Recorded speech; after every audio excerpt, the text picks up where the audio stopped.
22 Soviet tanks, 2 hours, 1 airfield.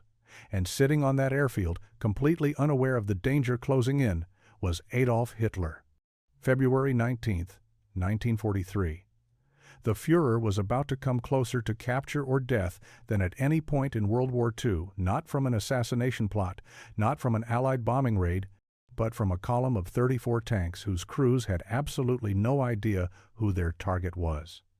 This is the story of the day the Soviets nearly ended World War II and didn't even know it. February 19, 1943. A column of 22 Soviet 34 tanks rolled across the frozen Ukrainian steppe, their treads crushing the snow beneath them. Their crews had no idea that less than 2 hours away, sitting vulnerable on an airfield, was the most wanted man in the world, Adolf Hitler. This is the incredible true story of how close the Soviet Union came to ending World War II years earlier than it actually ended. A story of luck, timing, and a fuel shortage that changed the course of history. This is the day the Soviets nearly captured Hitler. Before we begin, if you enjoy detailed historical content like this, please consider subscribing and hitting that notification bell. It really helps the channel grow and allows me to bring you more stories like this one. To understand how Hitler ended up in such a precarious position, we need to first understand how the Führer traveled across his vast empire during the height of World War II. By 1942, Hitler had established what can only be described as a mobile aerial command center. Unlike other world leaders who relied primarily on trains or heavily armored ground convoys, Hitler increasingly took to the skies. The reason was simple. The Eastern Front had become a meat grinder of unprecedented scale, stretching from the Baltic Sea to the Black Sea, encompassing over 1,800 miles of active combat zones. Visiting commanders, assessing situations, and maintaining control over his far-flung armies required speed that only aircraft could provide. Hitler's personal transport was the Focke-Wulf 200 Condor, and this was no ordinary aircraft. Originally designed as a long-range maritime patrol bomber and civilian airliner, Hitler's Condor had been specially modified to serve as a flying fortress and luxury command post combined. The transformation was remarkable. The aircraft's fuselage had been reinforced with armor plating, particularly around the cockpit and the sections where Hitler would sit. This armor was designed to protect against both anti-aircraft flak and fighter attacks. The main cabin was a world apart from military austerity. Imagine stepping inside and finding yourself surrounded by polished wood paneling, plush carpeting that muffled every footstep, and comfortable seating that wouldn't look out of place in a high-end Berlin office. There was even onboard service, with Hitler's staff attending to his needs during flight. But perhaps the most unusual feature was Hitler's personal seat, a specially designed armchair fitted with an integrated parachute. Beneath his seat was a specially designed floor hatch. In case of emergency, Hitler could theoretically bail out through this hatch, though whether he would have actually used it is another question entirely. The man who refused to visit bombed German cities was paranoid about his own safety. Hitler never traveled alone in the air. His Condor was always accompanied by 2 other Condors flying in formation. The second aircraft was configured to carry staff and guests, fitted with 14 comfortable seats. The third served as a cargo and security aircraft, transporting Hitler's personal bodyguard detail and additional luggage. When circumstances permitted, this small fleet would be escorted by Messerschmitt fighters, turning Hitler's aerial convoy into a formidable formation. At the controls of Hitler's personal aircraft was always the same man, SS Gruppenführer Hans Bauer. Bauer was no amateur. Before the war, he had been a Lufthansa captain, one of Germany's most experienced commercial pilots. His loyalty to Hitler was absolute, and his skill was unquestionable. He had logged thousands of hours in the air and knew every quirk of the Condor intimately. Hitler trusted him completely, which in Hitler's world was a rare commodity indeed. But by 1942 and 1943, even the most skilled pilot and the most advanced aircraft couldn't guarantee safety. The war had turned, and Allied air superiority was growing day by day. Flying over Europe in 1942 and 1943 was becoming increasingly dangerous, even for the Führer himself. The skies that had once belonged to the Luftwaffe were now contested by Soviet, British, and American fighters. One of the first serious incidents occurred during Hitler's visit to Finland in 1942. Hitler had flown to meet with Marshal Carl Gustav Emil Mannerheim, Finland's military leader and Hitler's ally in the war against the Soviet Union. The meeting itself went smoothly, but what happened to Bauer during a routine shuttle flight between airfields nearly ended in disaster. While Hitler remained on the ground, Bauer was flying an empty aircraft to a different airfield in preparation for picking up Hitler later. Just after takeoff, Soviet fighters appeared out of nowhere. These weren't green recruits. They were experienced pilots who had survived years of brutal combat. They pounced on the Condor immediately after it left the ground, when it was most vulnerable, low, slow, and unable to maneuver effectively. Machine gun bullets ripped into the Condor's wings, the distinctive sound of metal being torn apart filling the cockpit. For most pilots, this would have been the end. The logical response would be to either attempt an emergency landing or try to evade and escape. But Hans Bauer was not most pilots. Instead of turning away, Bauer did something almost suicidal. He pointed the nose of the massive Condor directly at the attacking Soviet fighters and advanced throttles to maximum power. It was a desperate gambit. The Condor was not a fighter. It was large, relatively slow, and cumbersome. But Bauer was counting on the psychological impact of a large aircraft bearing down on them, and perhaps also on the Soviet pilots' reluctance to risk a head-on collision. It worked. The Soviet fighters broke off their attack, perhaps surprised by the aggressive maneuver, perhaps calculating that the risk wasn't worth the reward. Bauer gained altitude, nursed his damaged aircraft away from the combat zone, and lived to tell the tale. But the incident sent a clear message. Hitler's flights were no longer safe, even in areas supposedly under German control. Hitler made 2 more visits to the headquarters of Army Group South on the Eastern Front in 1942, each time flying over territory where Soviet fighters might appear at any moment. Each flight was a calculated risk, but Hitler felt he had no choice. The Eastern Front was consuming armies at an unprecedented rate, and Hitler believed his personal presence was necessary to stiffen resistance and restore order. But these close calls were nothing compared to what would happen in February 1943. To understand why Hitler flew into danger in February 1943, we need to understand just how catastrophic the situation had become for Germany on the Eastern Front. February 1943 marked one of the darkest periods of the war for Nazi Germany. Just weeks earlier, on February 2nd, the Battle of Stalingrad had ended in complete disaster. The German Sixth Army, one of Hitler's most powerful formations, had been completely destroyed. Over 90,000 German soldiers were marched into Soviet captivity, and of those, only about 6,000 would ever see Germany again. The commander, Field Marshal Friedrich Paulus, had surrendered despite Hitler's orders to fight to the last man. The psychological impact of Stalingrad cannot be overstated. It was the first time an entire German army had been destroyed, the first time a German field marshal had surrendered to the enemy. The myth of German invincibility, carefully cultivated since the lightning victories of 1939 and 1940, had been shattered on the banks of the Volga River. But Stalingrad was not just a symbolic defeat. It had torn a massive hole in the German front lines. Where there had once been the Sixth Army holding a crucial sector, there was now nothing. Soviet forces, emboldened by their first major victory and smelling blood in the water, had launched a massive counter-offensive. The Red Army was pushing west across a broad front, recapturing territory that had been under German occupation for over a year. Towns and cities that had fallen to the Wehrmacht in 1941 and 1942 were now being liberated. The Soviet advance was gaining momentum, and German commanders were struggling to establish any kind of coherent defensive line.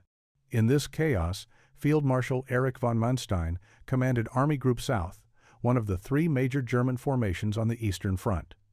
Manstein was arguably Germany's most brilliant military mind, a master of mobile warfare who had planned the invasion of France in 1940. But even Manstein's genius was being tested by the scale of the Soviet offensive. Hitler, characteristically, refused to contemplate strategic withdrawal. Instead, he insisted that ground be held at all costs, that every foot of Soviet territory be defended. This inflexibility was causing enormous casualties and making Manstein's job nearly impossible. Manstein needed reinforcements. He needed permission to conduct mobile defense, falling back, when necessary to avoid encirclement, and he needed Hitler to understand the reality of the situation. And so Hitler decided to fly to Manstein's headquarters personally. The location was Zaporozhye, a major industrial city in Ukraine on the banks of the Dnieper River. It was February 17, 1943. The journey itself was lengthy and dangerous. Hitler departed from Wolfschanze, the Wolf's Lair, his primary headquarters in East Prussia, in what is now Poland.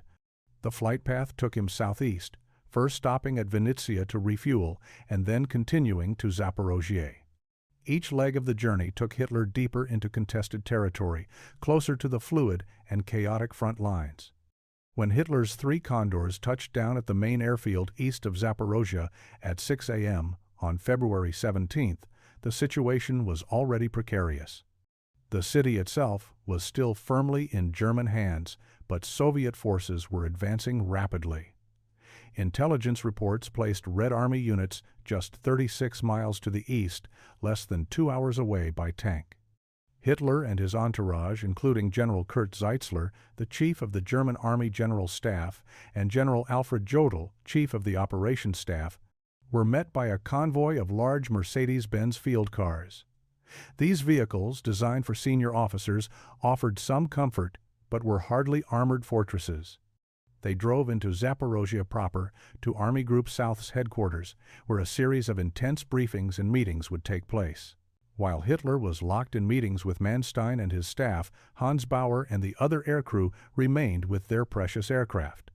The 2 main airfields at Zaporozhye were massive installations, crucial to German operations in southern Russia. These weren't small, improvised landing strips.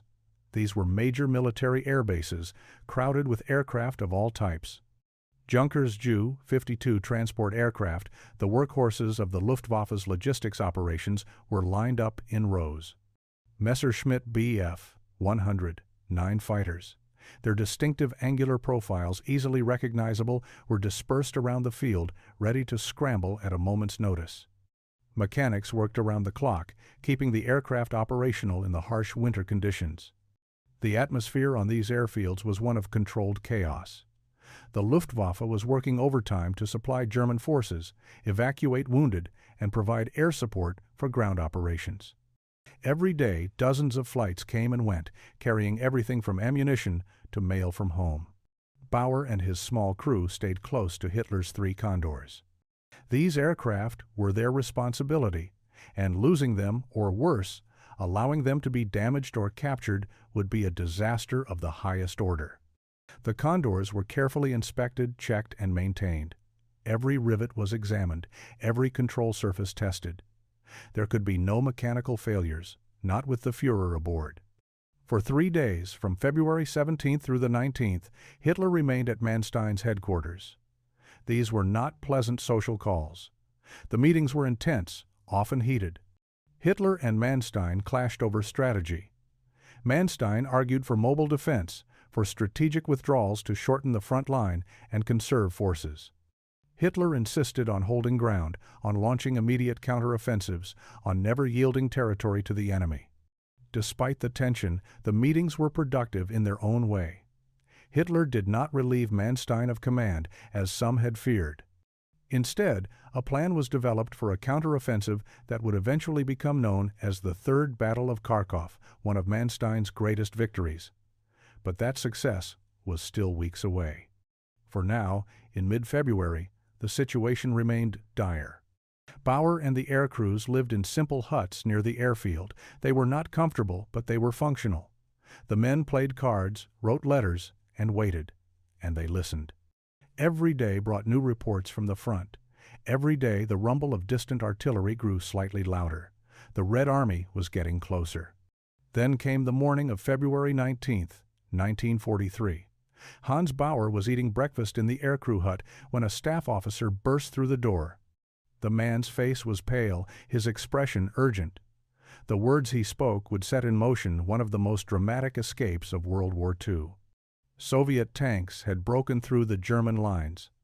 A column of 34s was advancing rapidly along the highway from Dnipropetrovsk, heading directly toward Zaporozhye.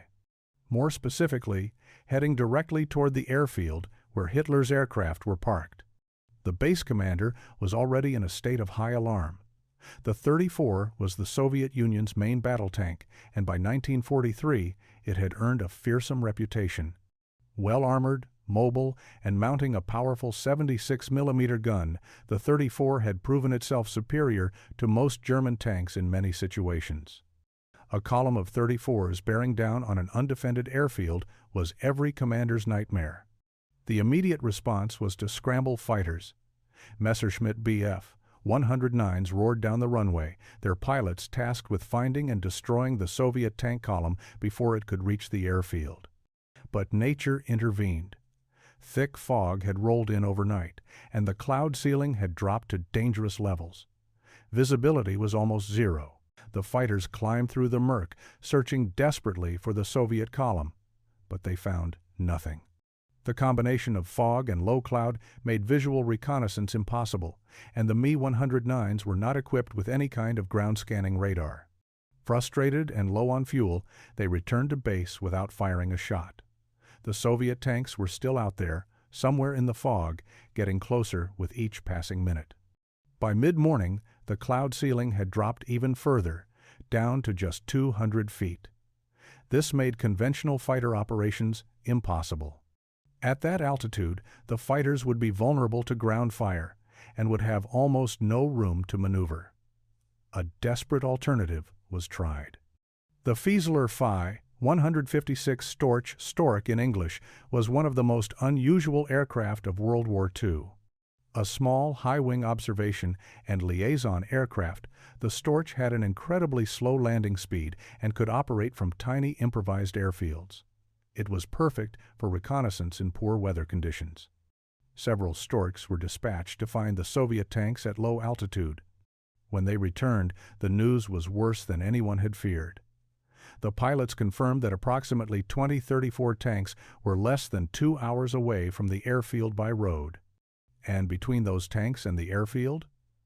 There were no German defensive positions, no anti-tank guns, no infantry prepared to make a stand. The road to the airfield was wide open. Hans Bauer immediately understood the gravity of the situation. Hitler was still in town at Army Group headquarters, completely unaware that Soviet tanks were bearing down on his escape route. Bauer jumped into a vehicle and drove into Zaporozhye at high speed to report the situation in person. When Bauer found Hitler and explained the situation, he had a suggestion. There was a second, smaller airfield southwest of the town. It was considered safer for the time being, further from the Soviet advance. Bauer recommended moving the 3 Condors there immediately, getting them out of danger while there was still time. Hitler refused. It's hard to know exactly why. Perhaps he didn't want to appear afraid in front of his generals. Perhaps he believed the German defenders would hold. Perhaps he simply didn't grasp the urgency of the situation, but his answer was clear. The aircraft would stay where they were. His meetings were nearly finished, and he would return to the airfield shortly to depart. Bauer had no choice but to obey. He drove back to the airfield, his mind racing with worst-case scenarios. Back at the airfield, the situation had deteriorated further. The base commander was frantically trying to organize some kind of defense, but he was working with almost nothing. No anti-tank guns had been positioned at the airfield. Why would they be? The front lines were supposed to be miles away. There was no artillery. The infantry present were primarily support personnel, guards, and mechanics, not front-line combat troops. Desperate messages were sent requesting reinforcements, anti-tank guns, anything that could stop a column of 34s. But in the chaos of the collapsing front, such requests were difficult to fulfill. Everyone needed anti-tank guns. Everyone needed reinforcements. The airfield at Zaporozhye was just one of hundreds of locations calling for help. Then came the update that made everyone's blood run cold. A Storch pilot landed and reported that the number of Soviet tanks had been confirmed more precisely. 2234s were now visible on a collective farm adjacent to the airfield. They had stopped moving. Were they preparing for an assault? Were they waiting for infantry support? Nobody knew, but their proximity was terrifying. They were so close that personnel on the airfield could see them through binoculars when the fog briefly lifted. Bauer ordered the engines on all three. Condors started immediately. The big BMW radial engines coughed to life, their distinctive sound echoing across the airfield. Black smoke poured from the exhausts as the engines warmed up. The air crews performed their pre-flight checks at record speed. There was no time for the usual methodical procedures. Every second counted. And then, finally, Hitler's convoy appeared. The Mercedes-Benz field cars raced onto the airfield, their tires throwing up snow and mud. There was none of the usual ceremony, no formal farewells, no leisurely boarding process. Hitler and his entourage moved quickly toward the waiting aircraft. The urgency was finally clear to everyone. Hitler boarded his personal Condor with his immediate staff. The other passengers quickly boarded the second and third aircraft. Doors were slammed shut. The engines were already at full warm-up power, the propellers creating small blizzards of snow behind the aircraft. The moment the doors were secured, Bauer released the brakes, and the Condors began to taxi. There was no waiting in line, no orderly queue for takeoff. All three aircraft moved toward the runway simultaneously, and one by one, they accelerated down the snow-covered concrete. The first Condor lifted off, its landing gear retracting. The second followed, then the third. As they gained altitude and turned west, away from danger, something remarkable happened. They passed incoming aircraft heading in the opposite direction, Messerschmitt Me 323 Gigant transports, the largest land-based transport aircraft of World War II. These massive six-engine aircraft were coming in to land, carrying the reinforcements the base commander had desperately requested: anti-tank guns, equipment, and infantry. But they were too late. They would defend the airfield, yes, but Hitler was already gone, already climbing above the winter clouds, already safe. Or was he? What happened next raises one of the most intriguing what-if questions of World War II. Those 2234 tanks, sitting on the collective farm less than 2 hours from the airfield, never attacked. They sat there, engines idling, while Hitler boarded his aircraft and escaped. Why? The answer came later through intelligence reports and interrogations of captured Soviet tankers. The tank column had run critically low on fuel. This might sound like a simple logistical problem, but it reveals something crucial about the nature of the Soviet offensive in early 1943. The Red Army was advancing so quickly, so unexpectedly successfully, that their supply lines were stretched to the breaking point. Soviet logistics in World War II were never as efficient as German logistics, particularly in the early stages of offensives. These 34s had been racing westward, exploiting the gaps in the German lines, pushing as far and as fast as possible. But they had outrun their fuel trucks. The tankers were sitting on that collective farm not because they were preparing an elaborate attack plan, but because they literally couldn't move forward. They were waiting for supply vehicles to arrive with fuel. Now here's the truly staggering part. The Soviet tank crews had no idea who was on that airfield. They knew it was a German military installation. They knew it would be a valuable target. They could see the aircraft lined up, including 3 particularly large and important-looking planes. But they had no intelligence suggesting that Adolf Hitler, the most wanted man in the world, was about to board one of those aircraft. If they had known, the calculus would have been completely different. 2234 tanks, even without fuel, could have potentially covered the distance to the airfield on their remaining fuel. They could have destroyed or captured the aircraft on the ground. They could have captured or killed Hitler and his entire entourage. The Soviet crews would have gladly sacrificed their tanks and their lives for such a prize. But they didn't know. And so they waited for their fuel trucks, probably cursing their quartermaster units, never realizing they had come closer to Hitler than any Soviet soldier would come until the final days of the war in Berlin. When Hans Bauer later explained to Hitler why the Soviet tanks hadn't attacked that they were out of fuel, Hitler's response was characteristically brief and understated. "A bit of luck for us." A bit of luck. That might be the greatest understatement of World War II. Hitler's luck, his seemingly uncanny ability to escape danger, had become legendary. Multiple assassination attempts by German officers had failed, often through pure chance. Bombs had malfunctioned. Plans had been betrayed at the last moment. Timing had been off by mere minutes. And now, Soviet tanks that could have ended the war years early had been stopped not by German defenders, not by tactical brilliance, but by empty fuel tanks. Hitler's aerial near misses weren't over, though. Just a month after his escape from Zaporozhye on March 13, 1943, Hitler flew to the front once again. This time his destination was Smolensk, another headquarters location in occupied Soviet territory. What Hitler didn't know was that a conspiracy to assassinate him had been carefully planned by a group of Wehrmacht officers who had become convinced that Hitler had to be eliminated to save Germany. The plotters included several high-ranking officers who had access to Hitler during his visit. During the stopover at Smolensk, while Hitler was engaged in meetings, the conspirators made their move. They had acquired a British-made bomb, a sophisticated device using what was called a time pencil fuse. This type of detonator used a spring-loaded firing pin held in place by a wire. When activated, acid would slowly eat through the wire, and when the wire broke, the spring would drive the pin into the detonator, triggering the explosion. The bomb was disguised as a package containing 2 bottles of Cointreau, an orange-flavored liqueur. It was a clever disguise. Expensive liquor was often transported as gifts between officers, so such a package wouldn't arouse suspicion.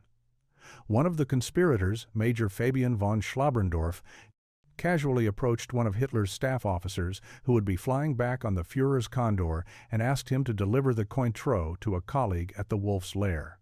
The officer agreed, and the package was loaded into the cargo hold of Hitler's Condor.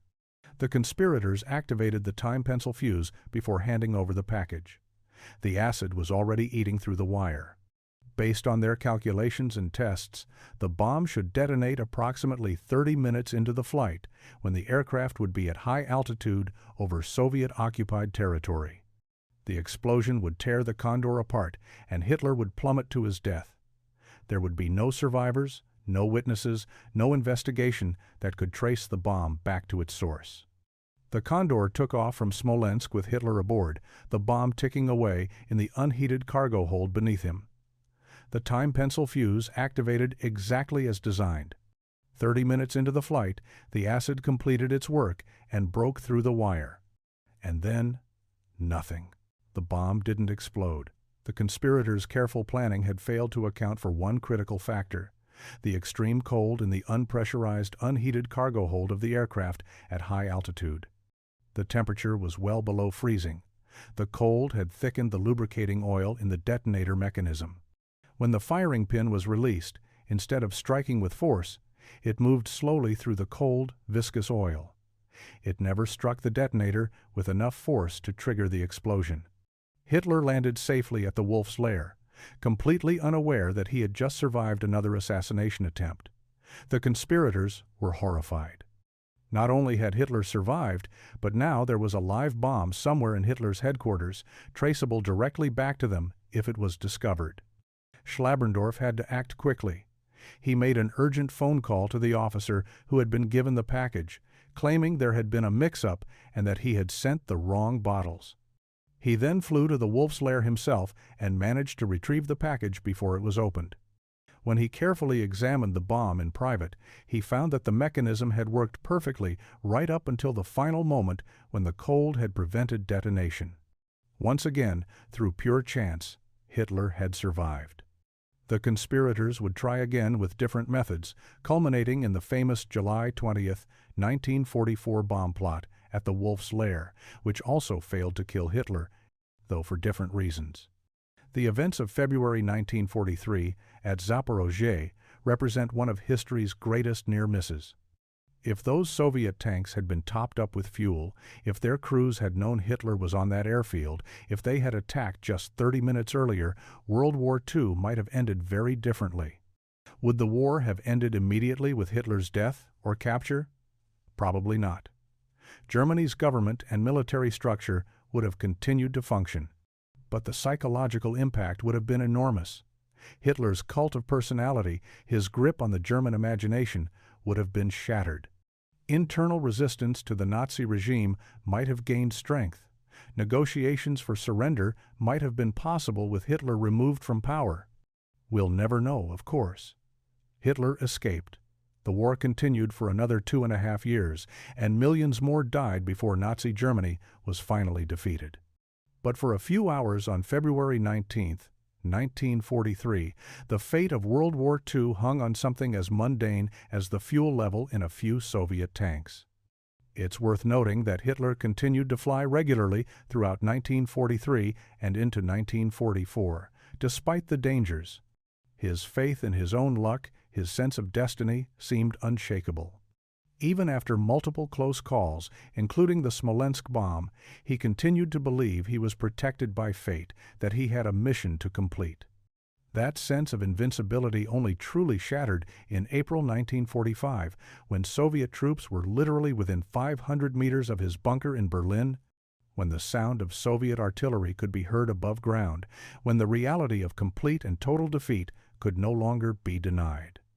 Even then, in his final hours, Hitler remained in character. He blamed everyone but himself for Germany's defeat and took his own life rather than face capture. But back in February 1943, on that foggy Ukrainian morning, with Soviet tanks idling on a nearby collective farm, history balanced on a knife's edge. 22 tanks, empty fuel tanks, 2 hours. And the Führer escaped once again through what he called a bit of luck. Thank you for watching this deep dive into one of World War II's most remarkable near misses. If you enjoyed this video, please like, subscribe, and hit the notification bell for more historical content. Let me know in the comments what other World War II topics you'd like to see covered. Until next time, remember to learn from history.